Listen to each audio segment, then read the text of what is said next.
Games of 2011. What were the top games according to Gerard Campbell at stuff.co.nz, the Game Junkie 2.0 blog, Game Junkie NZ on Twitter. Gerard, good morning. Good morning, Wammo. How are you? I am well, thank you very much. Was it a good gaming year as years go for games? Was it decent? I think it was. I think it was a great year.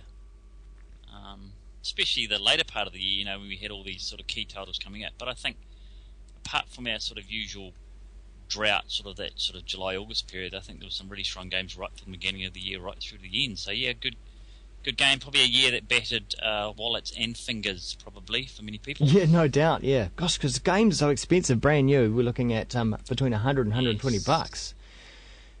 It's a lot of cash. So refresh us back sort of more towards the beginning of the year. The standouts for you.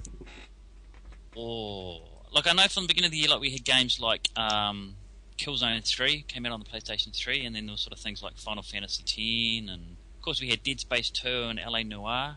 LA Noire, yeah. LA Noire. It's easy to sort of forget the games that sort of came out near the beginning to the middle of the year. And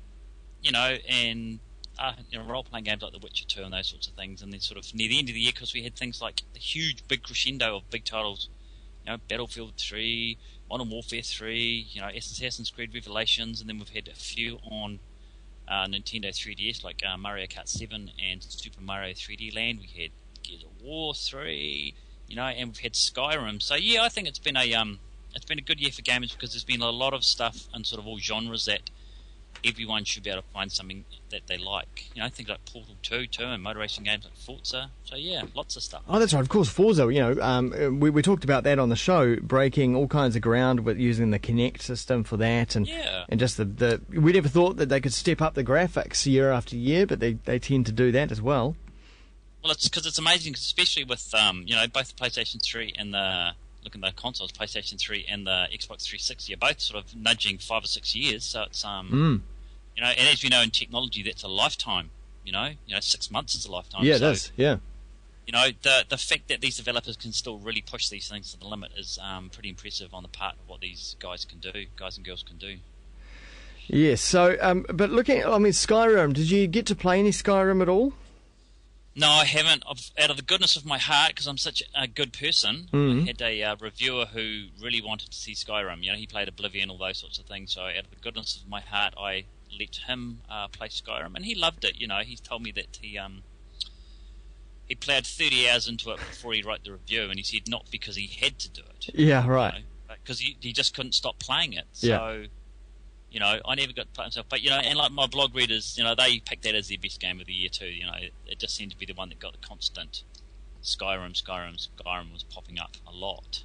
I'm sure it'll be something that I'll look at in the new year, maybe when I've got a bit more time. Maybe. Yeah, I think I don't know exactly what award, but I just saw on my newsfeed this morning pop up Skyrim. Surprisingly, even though it had some issues on the PlayStation 3, had won some major award, gaming award of the year last night. I'm not sure exactly where, but. Got I think the Spike Video Game Awards gave it Game of the Year as well. Yeah. So I'm probably gonna buck the trend a wee bit, because I didn't. Well, of course I didn't play it, so I didn't give it my Game of the Year. I only give Games of the Year to games that I've played. So what? Okay. So what did you give it to? I gave it to Batman Arkham City. Ah. I loved it. Yeah. It was a Arkham Asylum was a great Batman game, and I think Arkham City built on everything that Arkham Asylum did. It's got fantastic free-flowing combat. It's got all the villains you could poke a stick at. It's got, lots of a big environment to sort of explore. And yeah, I just enjoyed it. I really, really enjoyed it. And I think there are enough hints, with some of the side missions and some of the little clues that perhaps you won't pick up the first time through or see straight away, that I think hint at where the third game, and I believe there will be a third game in the series, will sort of head. So yeah, that was my pick. But we did a big write up in the paper this morning. But other things like I thought the best racing game was Forza 4. Yeah, I thought it was just brilliant. Not Super Mario Karts. No, I don't think that was the best racing game. I think Mario Kart 7's pretty cool, but it's not my pick.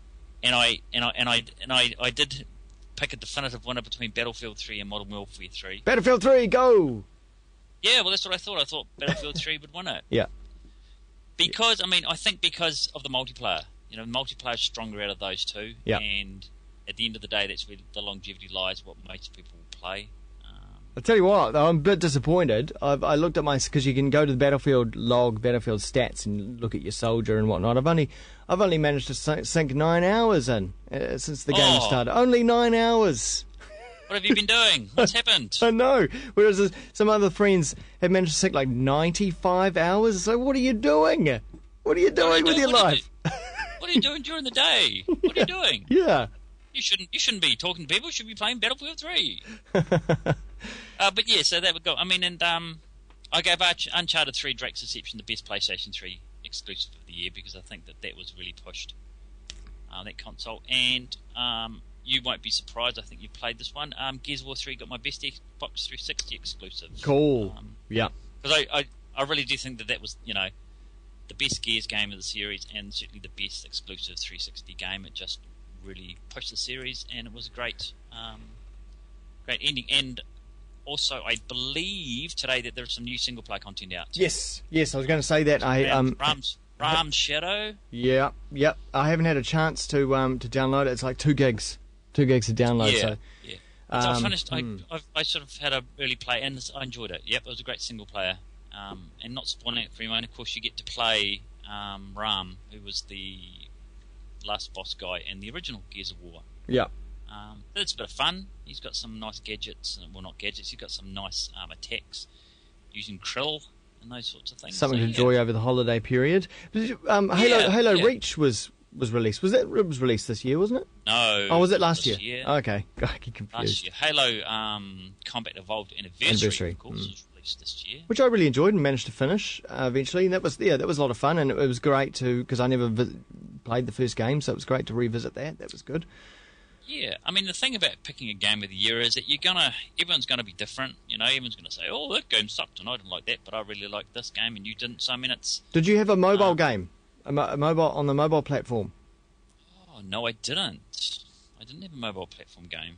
Anything that you did find yourself playing when you had a mobile? Oh, well. See, the only mobile. I mean, are you talking about mobile phones? Yeah. Or handhelds.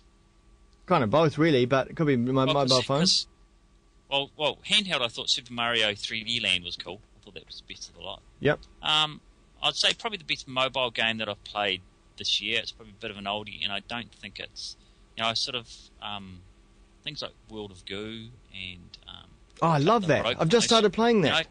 Yeah, me too, on the tablet, and things like cut the rope and those sorts of things. I'm not going to say Angry Birds because I'm not really a great Angry Birds fan. No, but, I haven't played it for a year.